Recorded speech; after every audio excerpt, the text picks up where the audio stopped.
Dawson Rider Review. Hey YouTube, Dawson Rider here with a review of the Power Rangers Dino Charge 5-inch figures for Vivix and Fury. If you could not tell by looking at these guys, these are not Rangers, these are villains. I don't know if this technically counts as Wave 2, I'm not labeling the video as that, so there's a chance the next video could be Wave 3, but whatever. So, you know, the first 5 figures released, and now these started to trickle out, the other figures that are going to be released in the first sort of batches. So we got these two, and then there's also going to be a 5-inch Megazord, which, to my knowledge, has not been spotted at this point, you know, when this is being recorded, because, you know, you could be watching this in the future, but in this timeline. But anyway, just taking a quick look at the boxes, there's nothing too special about it. They're pretty much the same other than having the picture of the villain on the front. They have a little bio on the back, which is why I'm showing them. You can see a group shot from the show of all the Vivix. It says, Sledge's evil foot soldiers, ... Wait, I had to make sure I got the number of dots right. I thought there was an extra one. False alarm, people. They are troublesome for the Power Rangers on their own, but even more so when they clump together to form Vivizords. They leave out that they just look like walking seaweed heads. So there's that one, and then here is Fury's. You got a picture of him on the front, Villain Fury, just in case you were like, oh, that guy looks like nice. He's probably, you know, a babysitter. And then a picture right here of Fury and Show, eager to earn his freedom from almost an evil gold sludge, from the evil sludge, the dangerous and hot-tempered Fury scours the globe in search of the inner gems, and he is perfectly willing to destroy the Power Rangers to get in his way. Wait. He is perfectly willing to destroy the Power Rangers to get his way. To destroy the Power Rangers to get in his way. He's gonna get in his own way. And technically, this could be sort of-ish the first Gold Ranger figure. Hashtag spoilers. Hashtag maybe. Hashtag why am I doing hashtags? Anyway, so that's about it for that. Well, let's go ahead and take a look at the figures. For whatever reason, I decided not to use my little turntable today. Maybe it's just because there's 2 of them. Maybe it's because I'm lazy. I don't know. I don't know how I work. So here is the Vivix. Now let me say that these are both pretty nice figures. Now, I'm not personally a huge fan of the Vivix design. Like I said, I think they look kind of like walking seaweed heads. They just have a really kind of dumb looking face. You got dumb hair moving off of it. They're just real strange looking to me. But personal preference of the design aside, it's actually a really nice figure. They got the details on this really well done here. You got all these little sort of designs on his body, and they have a nice texture to them. I don't know why that seems weird to me. But it looks really good, and you know, it feels good to, that's so weird, but like it's really nicely done. That has the designs in there and they feel etched in, and it's really nicely detailed.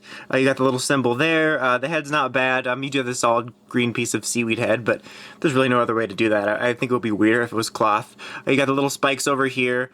The articulation, it retains the same mold as the you know, the 5-inch Ranger figure, so you have a 360 joint here. You can go all around, in and out, all that stuff. You can bend the elbow here.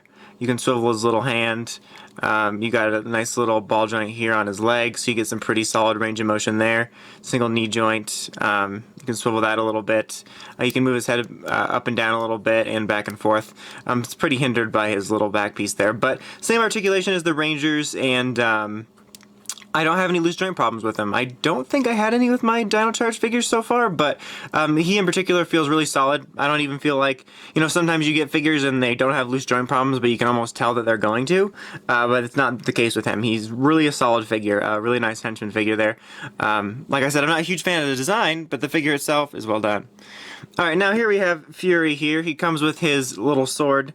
Right here, it's just kind of a solid gold plastic. And overall, I think he is also pretty well done. I feel like as if his face is a smidge skinny for what it's like in the show, or going to be like. But beyond that, he's still pretty well done, I think. It's always nice to have villain figures. We've only been getting, what, roughly 2 these last couple years. Megaforce was Luigi and Vrak. And then, Vicar and X-Borgs last year, unless I'm forgetting something. So I do hope we get more villain figures this year. It would be nice. And I really do like Fury's design. It's pretty neat.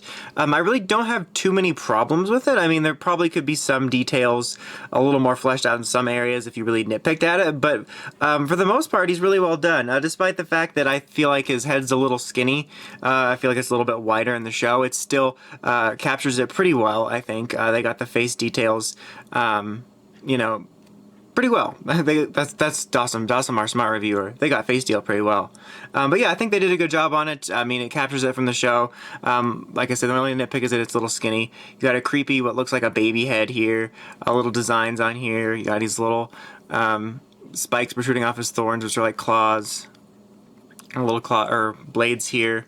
And then you got his fancy leopard skirt thing. But yeah, he's a nice figure. It's a cool villain design that I'm glad to have a figure for.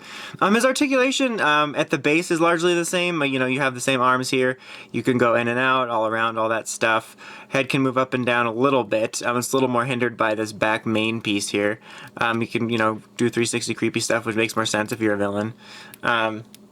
And then you got, the legs are pretty much the same as well, just like his, the, you know, 360 movement up and down, single joint. You do have a little bit more toe joint action here. Like you can sort of swivel this around. Doesn't make a huge difference unless you're like standing in a semi-crazy pose. The only real difference being, well, the mold's slightly different because he's a villain, so he's got different legs and stuff. But, you know, obviously this piece here, which is flexible, and it's not like if it was a solid piece, then it would pretty much be stationary, kind of like some of the girl figures have to be, but it does hinder your articulation just a bit. But yeah, that's pretty much it. Overall, these are both really nice figures. I really enjoy them. It's always nice to have villain figures because they're ones we don't get too many of compared to Ranger figures. But both of these are nice figures, and if you're a fan of the designs or the villains, or just a completionist, I can recommend them. They're both good additions to the Dino Charge 5-inch line. Like I said, I hope we do get more villain figures in the future. But anyway, that's about it. Until next time, make sure you check out The Crazy Podcast at writersrangersrambles.com. And of course, don't forget to like, comment, and subscribe. Until next time, it's Dawson Ryder, signing out.